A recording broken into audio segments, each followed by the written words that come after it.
नमस्कार। बारिश भले ही बेटाइम हो रही है, लेकिन आपका मनी टाइम अपने समय पर हाजिर है। स्वागत है आपका मनी 9 पर और आप देख रहे हैं पर्सनल फाइनेंस से जुड़ी खबरों का पहला प्राइम टाइम बुलेटिन, जहां आपको दिन भर की वो सभी बड़ी खबरें मिलती हैं जो जुड़ी हैं आपकी जेब से और आपकी जिंदगी से। मैं हूं वरुण। चलिए शुरू करते हैं खबरों का ये सिलसिला और आज की पहली खबर है बरसात से ही जुड़ी हुई, जो डालेगी आपकी जेब पर बोझ। कैसे डालेगी, चलिए जान लेते हैं। भारत में हो रही बेमौसम बरसात से खरीफ सीजन की प्रमुख फसलों जैसे चावल, सोयाबीन, कपास, दालें और सब्जियों की खेतों से कटाई शुरू होने से पहले काफी नुकसान पहुंचाया है बारिश ने। किसानों, व्यापारियों, इंडस्ट्री से जुड़े विशेषज्ञों का यह कहना है कि इस वजह से एशिया की तीसरी सबसे बड़ी अर्थव्यवस्था में खाद्य मुद्रास्फीति को और बढ़ावा मिलेगा। पिछले एक हफ्ते से बहुत अधिक बारिश हो रही है और इस वजह से खेतों में तैयार खड़ी धान की फसल को नुकसान पहुंचा है। वहीं खेतों में पानी जमा होने से आगामी रबी सीजन की बुआई में भी देरी हो रही है। यूपी, एमपी, पश्चिम बंगाल, हरियाणा और राजस्थान में अक्टूबर के दौरान 500% से ज्यादा बारिश हुई है। अब दूसरी खबर की ओर चलते हैं, जो आपके बैंक लोन से जुड़ी हुई है। सार्वजनिक क्षेत्र के बैंक ऑफ महाराष्ट्र और निजी क्षेत्र के KIDFC बैंक ने अपनी marginal cost of funds based lending rate यानी MCLR को बढ़ा दिया है। बैंक ऑफ महाराष्ट्र ने MCLR को 20 बेसिस पॉइंट बढ़ाया है, जिसके बाद बैंक की एक साल की MCLR दर 7.80% होगी, जो पहले 7.60% थी। IDFC फर्स्ट बैंक का बेस रेट अब 9.50% होगा। बैंकों के इस कदम से अब MCLR बेंचमार्क से जुड़े सभी तरह के कर्ज महंगे हो जाएंगे। चलिए अब चलते हैं आज की तीसरी खबर पर, जो पहुंचाएगी आपकी जेब को राहत। महंगी तो बात हो गई, बोझ पहुंचाने वाली बात हो गई, अब राहत वाली बात देखते हैं। FMCG कंपनियां हिंदुस्तान यूनिलीवर लिमिटेड और गोदरेज कंज्यूमर प्रोडक्ट लिमिटेड ने कच्चे माल की कीमतें घटने से साबुन के कुछ ब्रांड के दामों में 15% तक की कटौती की है। हिंदुस्तान यूनिलीवर लिमिटेड यानी HUL ने लाइफ बॉय और लक्स ब्रांड में 5 से 11% की कटौती की है। वहीं गोदरेज ने साबुन के दाम 13 से 15% घटा दिए हैं। विश्लेषकों का यह कहना है कि दामों में कटौती से चालू वित्त वर्ष की दूसरी छमाही में बिक्री में वृद्धि होगी, खासकर जब ऊंची महंगाई दर की वजह से कुल मांग कमजोर है। दाम घटाने के पीछे पाम तेल और अन्य कच्ची सामग्री की ग्लोबल कीमतों में कमी आना प्रमुख कारण है। अगली खबर है चेक लेन देन से जुड़ी हुई। चेक बाउंस के मामलों से निपटने के लिए सरकार अब सख्त कदम उठाने जा रही है।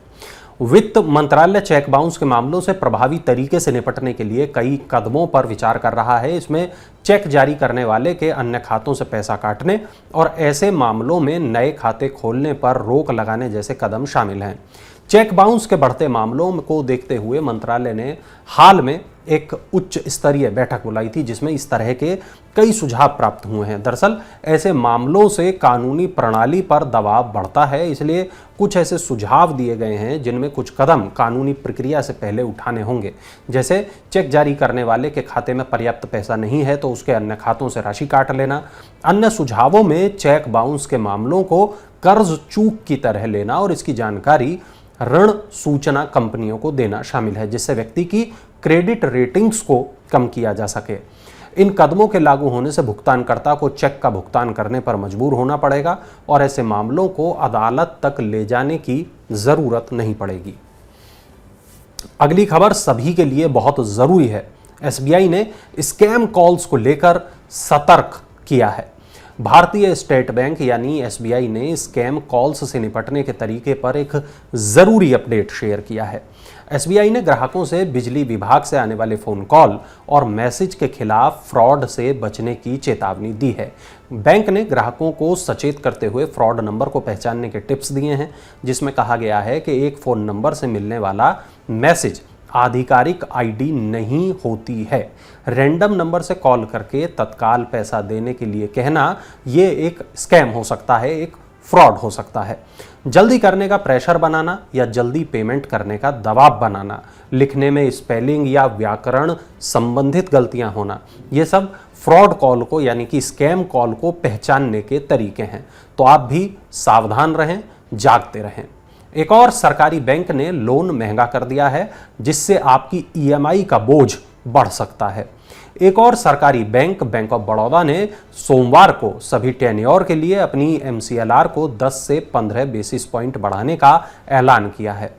यह नई दर 12 अक्टूबर से प्रभावी होंगी।